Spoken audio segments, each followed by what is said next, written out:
একজন বাংলাদেশের প্রখ্যাত বুজুর্গ তিনি বক্তৃতা দিতে গিয়ে একটি শব্দ চয়ন করে ফেলছেন, সেটা হচ্ছে রাসূল করিম সাল্লাল্লাহু আলাইহি সাল্লামকে উনি সাংবাদিক বলে ফেলছেন। উনি এটার ব্যাখ্যা হিসাবে বলতে চাইছিলেন যে যেহেতু আল্লাহ তাআলার সংবাদ একজন নিয়ে আসেন, উনি যেহেতু সংবাদ বাহক, সেই হিসাবে ওনার ব্যাখ্যা হিসাবে উনি একজন সাংবাদিক। এইটা হচ্ছে ওনার বলা। ওনার চিন্তার ধারণাটা ভুল এই কারণ উনি যে লাইনে পড়াশোনা করছেন, যে বিষয়ে পড়াশোনা করছেন, তা ওনার আসলে একজন সাংবাদিকের আসলে কী কাজ, সেই বিষয়গুলো পুরোপুরি ধারণা নাও থাকতে পারে। আমার ধারণা উনি ভুলভাবেই বলছেন এবং ভুল বয়ানি হইতে পারে। আবার আরেক কিছুদিন আগে একটা হচ্ছে যে একজন মানুষ নবী করিম সাল্লাল্লাহু আলাইহি সাল্লামকে পিয়ন বলে ফেলছে, এই জন্য একজন যায় তো ওনার এত 12টায় বাজায় ফেলছে এবং উনিও বিপদে আছে, যিনি গেছে উনিও বিপদে গেছে, চলে গেছে পরপারে। তো এই সবগুলো কথাই হচ্ছে হলো না বোঝার কারণে, ভুল বোঝার কারণে এই ধরনের চয়ন সমাজে চর্চা হয়ে গেছে। প্রথম কথা হলো নবীরা, কোনো নবী, পৃথিবীতে যত নবী আছে কোনো নবী সাংবাদিক না, কারণ নবীরা বাড়ায় কোনো কথা বলতে পারে না। কোরআন শরীফে স্পেসিফিক আয়াত আছে যে যদি নবী একটি শব্দ বাড়ায় বলতেন তাহলে তারা আমি ডান হাত ধরে করে বলতাম। তার মানে নবীদেরকে যতটুকু বলা হয় ঠিক ততটুকুই উনি কাজ করেন, একটা শব্দ এদিক ওদিক বলার ক্ষমতা নাই। এমনকি ফেরেশতাদেরও আল্লাহ তাআলার বাণী ফেরেশতারা যখন পৌঁছায় সেটারও ওনারা বাড়ায় করার কোনো ক্ষমতা রাখে না। সুতরাং নবীরা কখনো মন গড়া কথা বলে না। এই জন্য কোরআন শরীফে বলছে মন গড়া কথা বলবা না।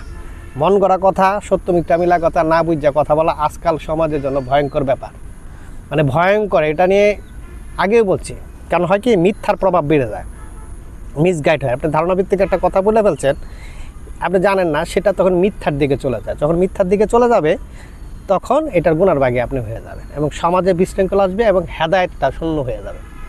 যে কোরআন শরীফে আছে সূরা মায়েদাতে সম্ভবত, যে ইহুদি খ্রিস্টানদেরকে যেটা বলা হয়েছে, সেখানে আল্লাহ তাআলা তারা কেন হেদায়েত পায় না, সেটার কারণ হচ্ছে তারা মিথ্যার চর্চাটা বেশি করতে। মিথ্যা এমনভাবে বায়াসড, এই সমাজে যত মিথ্যা, যত ভাবে একটা তথ্যের সাথে যত মিথ্যা মিশাইবেন ততই ওটার 12টা বাজবে। সত্য এটা আল্লাহ তাআলার একটা পরিষ্কার কথা, অন্যায় করছেন সত্যিই বলেন।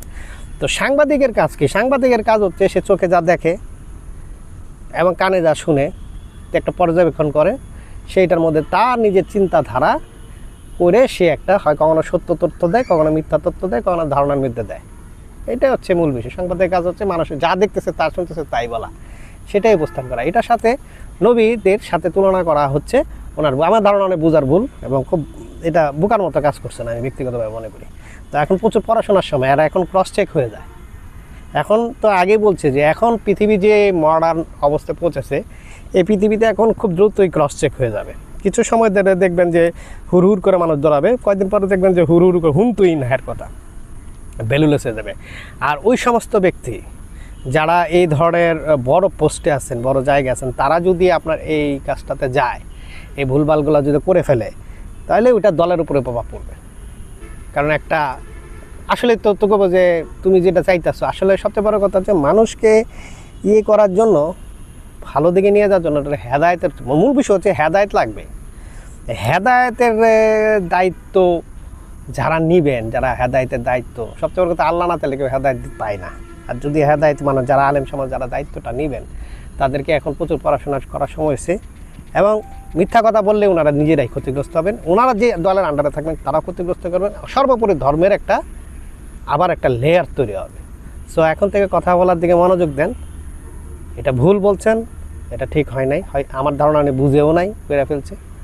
তো সাংবাদিক খুব, নবী অনেক বড় বিষয়। ওনার হচ্ছে নবী হচ্ছে আল্লাহর মনোনীত ব্যাপার স্যাপার, ডাইরেক্ট আল্লাহর সাথে কানেক্টিভিটি। আর সাংবাদিক তো মনে করেন এই হ্যার কথা শুনে তার কথা শুনে তাদের বায়াস কেস, তো এটা সাংবাদিকদের বিবেক বলা হয়, সেটা একটা অন্য বিষয়। কিন্তু এটার সাথে এটা আসমান জমিনের ফারাকের মতো একটা বিষয়। সো সেটাই আসলে আজকে বলার বিষয়, যে আমাদেরকে বুঝতে হবে কাকে কী উপাধি দিচ্ছি, কী বলছি, সেইভাবে চর্চা করা। ধন্যবাদ।